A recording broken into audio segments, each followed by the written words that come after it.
What's up everyone, Lion Roar here, and we just got some hot intel from the new beta arena tournament on who the winningest champions are in Bloodline up to this point. So of course, I'm gonna dive in and dissect the data.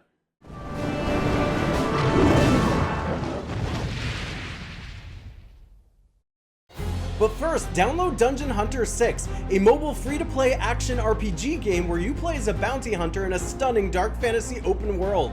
Play as a mage, warrior, assassin, monk, or zephyr, customize your own weapons, and summon companions to aid you in battle.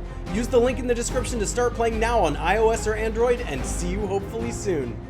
Alright, so just to catch you up, there is a new feature in Bloodline Heroes of Lithas, which appears to still be in beta phase. They're testing out the competitiveness and making sure that it's fair and stuff like that. But when we go and click on it, you can see how it's set up here. There's a qualifying stage, a knockout stage, and a final stage. We're on to the final stage right now, but I think the most important thing to come out of this beta arena is actually the intel we get from the qualifying stage. So if I go back to that and click on the intel, we actually get some stats from the game. And a lot of games like this are really hesitant to release stuff like this because they don't want to give people, or I should say the broader base, the edge. They want you to figure it out from your own testing and playing. So it's not common we get this. First things first, we get the champion deployment rate. And I don't personally feel like this tells us too much, but it does say which heroes players tend to be playing with the most. So look at number 1, the female Lionstone. That's not a surprise to me. I mean, she's one of the first heroes you get, and she stays good no matter how deep into the game you get. And then what I am surprised about is we have a female Dvala here in that second spot. I would have thought male Water and Sun would have been near the top there, and while he is used a lot, you can see he's not at the top spot. So that's kind of interesting to me. In fact, there's a mishmash of the percentage of usage for some of these champions, in that we have some original heroes in here. Like you can see Ignis, and you can see Tidestorm, and then you have some newer ones as well. Female Choir gets used a lot more than I would expect, but she's really good for early and mid-game players, and that's probably most of the people playing in the tournament. Now let's scroll down to look at the really juicy data, and that is the champion win rate. So this is of everybody participating in the arena tournament, from newer players to mid-game to those who are in the late game. And we have a surprise at number 1. The winningest champion of them all is actually Phoenix, not male Water and Sun. I mean, there's no question male Water and Sun has transformed the game, and he is like the meta hero. But interestingly enough, most people who have male Water and Sun also have Phoenix alongside of him. But for those who don't have male Water and Sun and who do have Phoenix, those teams tend to be winning at a higher percent than ones with just male Water and Sun, or at least that can be inferred from this kind of data. And it's not even that close. Like, the percentages on these things can sometimes be very, very close, but Phoenix, when she's on a team, the teams are winning at a rate of 69.88%. She's having that big of an impact on the game. I think there's been one Achilles heel of Phoenix, and that is that she is fragile, but as long as you can keep her alive, she is clearly winning games for opponents here. So obviously male Water and Sun is, I don't think you change anything from knowing that Phoenix is on the winningest teams and male Water and Sun is the second winningest. Honestly, if you want to be a top team, you got to have them both. Another sort of surprise here is how high female Selphos is. Now, if you've been watching me, you know I've been running female Selphos in my main comp.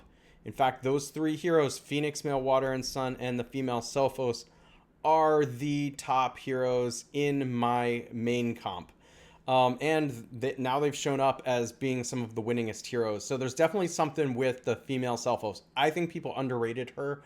She does a massive amount of damage for me, but she also acts a lot like female Lionstone. So she's kind of like the best of female Lionstone, who boosts your team, and at the same time another big damage dealer, so like you're not off schedule when you're trying to beat an opponent. Now I think a lot of people know how good Scarlet is.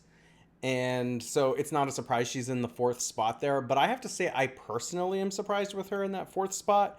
I don't seem to win as much when I put her in my main comp, but maybe she just doesn't synergize as much with my particular main comp. But obviously she's right up there. And I mean, she does have a lot of synergies with Male Water and Sun too, and what he's trying to do. What is extremely surprising here is this one. Male Fulgur in the top 5 of Winningest Champions. Why is that? I have a theory. This is just a guess. You can let me know in the comments what your theory is on this one. But my theory is that he's a relatively easy champion to obtain. Pretty much anybody can get him. Early game players can get him. Mid game players definitely can have him. And he is just a powerful area of effect damage dealer who can nuke the entire other team by himself.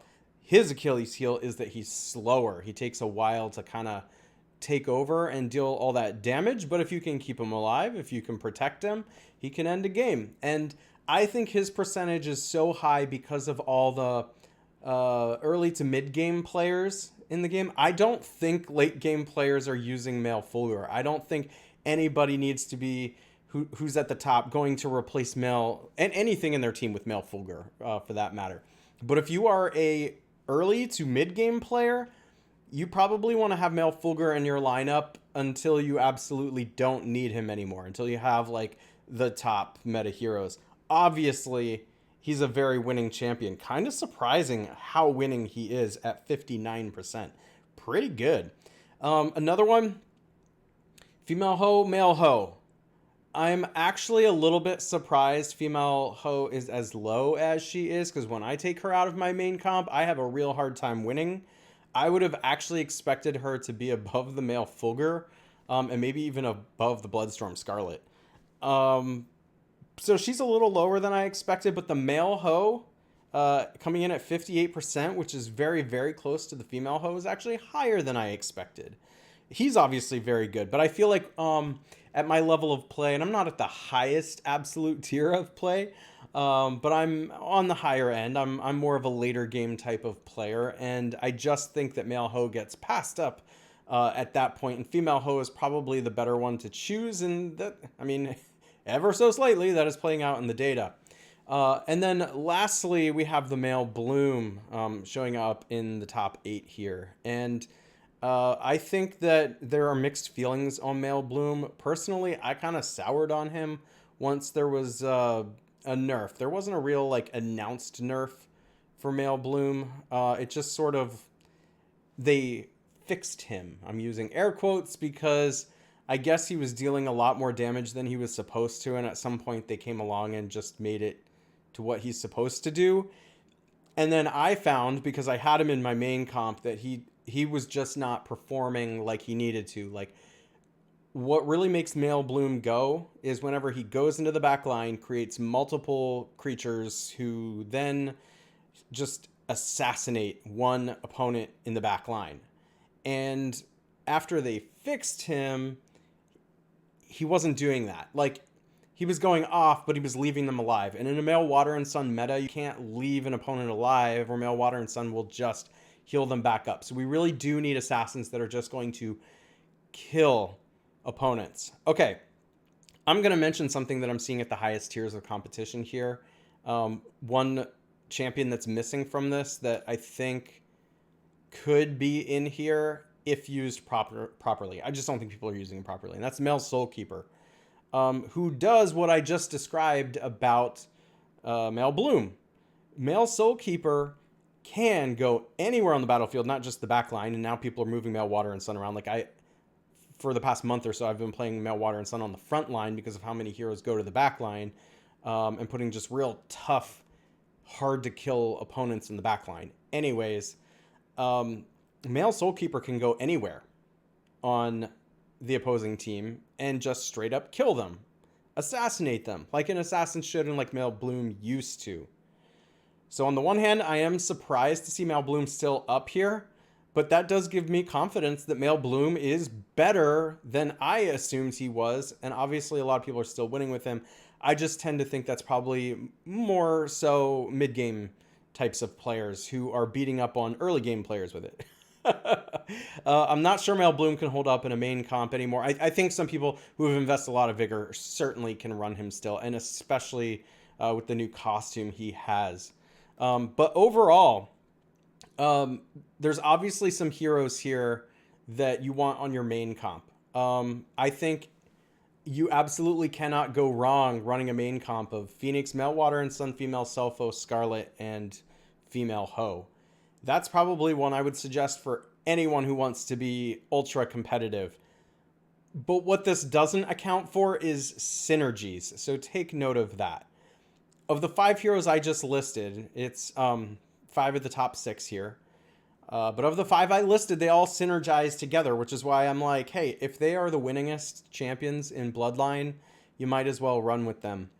But I don't think you can just take a male Ho, for example, or a male Fulgur, or a male Bloom, and just, oh, I've got 4 or 5 of these top 8 and throw them together.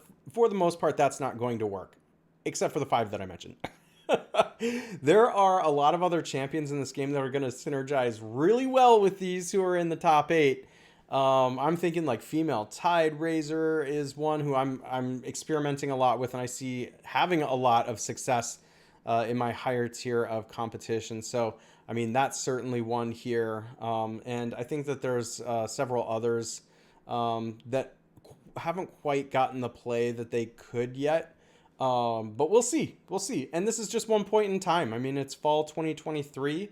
There's a lot more tournaments to go. We're going to see these numbers change. We're going to see new heroes, and we'll see where it goes from here. So if you enjoy videos like this, make sure to like, subscribe, and hit that bell notification, and I will catch you in the next one.